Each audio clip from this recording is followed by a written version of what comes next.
जय हिंद दोस्तों। आज हम आगामी जो निरीक्षक की भर्ती परीक्षा होने वाली है उसके संबंध में चर्चा करेंगे। बहुत विस्तृत चर्चा इसलिए नहीं होगी क्योंकि नोटिफिकेशन जो जारी होता है कर्मचारी चयन मंडल भोपाल का जो जारी हुआ है उसमें सारी डिटेल्स दी हुई हैं और हम उसको देख के पढ़ करके ही सारी चीज़ें समझ जाते हैं उसमें क्या है कैसा है। जो उसमें नहीं दिया है वो कि तैयारी कैसे करें, हमको पढ़ना कैसे है। तो मैं अपना अनुभव आप लोगों के साथ साझा करूंगी।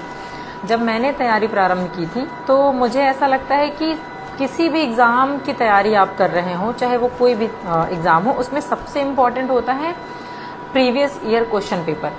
जैसे हम पीएससी की करें, यूपीएससी की करें, इवन हम 11th 12th भी जब पढ़ते थे तो हमारे टीचर्स हमको प्रीवियस ईयर के क्वेश्चन पेपर ही दिया करते थे कि आप ये क्वेश्चन सॉल्व करो और उनमें से 2-3 क्वेश्चन आ ही जाते थे। अच्छा, चूंकि अब ये ऑब्जेक्टिव है तो बहुत सारी प्रतिशतता तो नहीं है जो पहले होती थी, लेकिन फिर भी बहुत मात्रा में हमको चीज़ें रिपीट होते हुए मिलती हैं और उसके अतिरिक्त एक अनुभव हमें मिलता है कि हमें परीक्षा कैसे देनी है, कैसे पेपर सॉल्व करना है, कैसे बैठना है।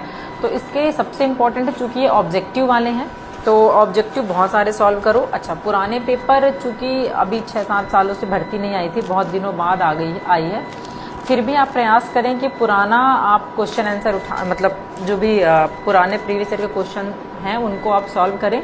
उसके अतिरिक्त वस्तुनिष्ठ प्रश्नों की कोई भी आप अच्छी बुक किसी भी पब्लिकेशन की ले सकते हैं, वो अच्छे से अच्छे लोग सब रिकमेंड ही करते हैं। और कोशिश आप ये करें कि किसी भी सब्जेक्ट के लिए 10 बुक पढ़ने से बेहतर है कि आप एक ही बुक को 10 बार पढ़ें, क्योंकि हमें ऐसा लगता है कि हम जितना ज़्यादा से ज़्यादा मटेरियल ले लेंगे, जितना ज़्यादा पढ़ लेंगे, पर वो चीज़ें माइंड में नहीं रहती हैं, वो भूल जाती हैं। ये मैं अपने एक्सपीरियंस की बात बता रही हूँ। तो मैंने यही किया था। मैं जो भी एक बुक प्रिफर कर रही थी, चाहे हिंदी की कोई स्पेसिफिक बुक हो या अंग्रेजी की हो या गणित की हो, तो वो सी बुक को मैंने 2 बारी, 4 बारी, 5 बारी पढ़ा है। मैंने अलग से कोई बुक नहीं ली है। इसके अतिरिक्त मैं चूँकि पहले एक अन्य जॉब में थी तो मुझे टाइम बहुत कम मिल पाता था, ट्रेनिंग मेरी चल रही थी, मैंने कोई कोचिंग नहीं लिया है या कुछ भी। तो मैं यूट्यूब में जो बहुत सारे कुछ अच्छे चैनल्स आते हैं तो उनको हेडफोन मैं अपने कान पे लगा करके और वो सुनती रहती थी। कई बारी रात मतलब टाइम नहीं मिलता था तो रात में सोते समय भी मैं हेडफोन कान में लगा लेती थी, 15 मिनट 20 मिनट जो भी सुन लिया।